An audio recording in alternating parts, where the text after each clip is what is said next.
مسلمان کو اپنی کھوپڑی کیا کرنی ہے؟ بیدار مغزی کے ساتھ آپ کیا کر رہے ہو، صحت کے لیے کیا کر رہے ہو. میں تو کہتا ہوں ڈائری لے کے نا بیٹھ جاؤ، بہت ساری چیزیں اپنی نا ڈائری میں لکھو. بس یہ آخری بات کر کے اپنے بیان ختم کرتا ہوں. ڈائری لو، بیٹھ جاؤ، بولو میں نے دنیا میں کیا کیا کرنا ہے. یا ایسے ہی پہلے تو یہ تھوڑی دیر سوچو بیٹھ کے. اچھا یہ ایسے بیٹھو کہ کوئی پاس میں موجود نہ ہو. کنوارے لوگوں کے لیے تو بہت ہی آسان ہے یہ، شادی شدہ لوگوں کے لیے تھوڑا سا مشکل ہوگا، کیونکہ جب آپ بیٹھو گے نا ڈائری لے کر بیگم نہیں بیٹھنے نہیں دے گی. وہ کہے گی کیا ہو گیا، کیا کر رہے ہو، کیوں اکیلے، خیریت، مجھے ایسے لگ رہے ہو آج آپ، ٹھیک ہے نا. تو بیگم کو بھی ڈائری دے کے دوسرے کمرے میں بٹھا دو. بیگم تم بھی اپنا ایک ویژن بناؤ، میں نے دنیا میں کرنا کیا ہے. تو پہلے نا ڈائری لے کے تنہائی میں آپ بیٹھ جائیں، کوئی بھی نہ ہو، بالکل فریش ہو اس وقت، کسی چیز کی چاہت نہ ہو کہ پان کھانے کا دل چاہ رہا ہے، گٹکا کھانے کا، وہ گٹکے مٹکے پان سگریٹ سب فارغ ہو کے بیٹھو. کرو گے نہیں کرو گے؟ میں بتا دوں وقت سننے کے لیے تیار ہیں؟ ڈائری لے کے آپ بیٹھ جائیں اور پھر آپ کہیں یار میں نے دنیا میں کرنا کیا ہے. ایسے ہی جیسے میری زندگی گزر رہی ہے ٹھیک ہے، بالکل اسی طرح زندگی گزارنی ہے یا کچھ کرنا ہے. تو آپ کو بہت سارے شعبے نظر آئیں گے جس میں آپ کو سرسری غور سے معلوم ہوگا کہ یار ان شعبوں میں مجھے آگے بولو بھائی بڑھنا ہے. کچھ تو کامن چیزیں وہ میں جو سب کے لیے وہ میں بتا دیتا ہوں. کچھ چیزیں تو آپ کی پرسنل ہوں گی، یار میں نے یہ بھی کرنا ہے، وہ میں نہیں، وہ تو آپ خود سوچو گے. کچھ چیزیں تو ایسی ہیں جو دنیا میں ہر پاگل سے پاگل آدمی کہتا ہے کہ یہ تو سب نے کرنا ہی ہے. ان میں سب سے پہلی چیز ہے صحت.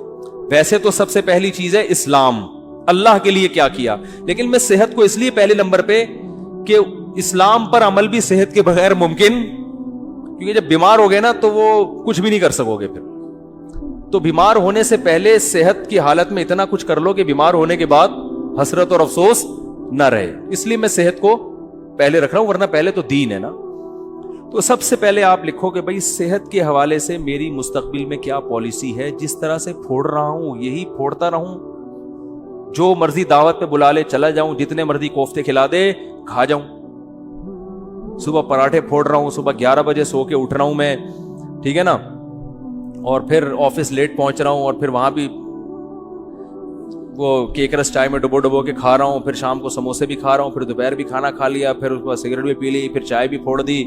اگر یہی بالکل مناسب ہے تو ٹھیک ہے، اور اگر یہ مناسب نہیں ہے تو مجھے اپنی صحت کے لیے اب کیا بولو نا کیا کرنا ہے. صرف دعاؤں پہ کام چلانا ہے یا وظیفوں پہ کام چلانا ہے یا اس صحت کے لیے کچھ کرنا بھی ہے. ہمارے نبی صلی اللہ علیہ وسلم کی صحت تو بہت اچھی تھی. آپ نے تو حضرت رکانہ کو جو مشہور پہلوان تھے ان کو کیا کر دیا، پچھاڑ دیا.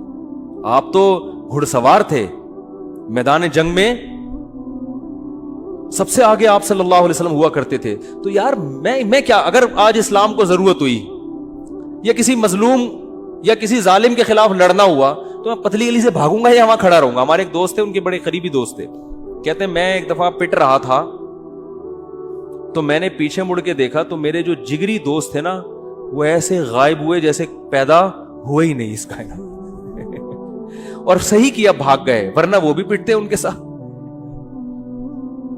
وہ بھی پٹتے نا، کیونکہ ظاہر صحتیں ہے ہی نہیں، صحتیں ہی نہیں ہے کوٹنے پیٹنے والی.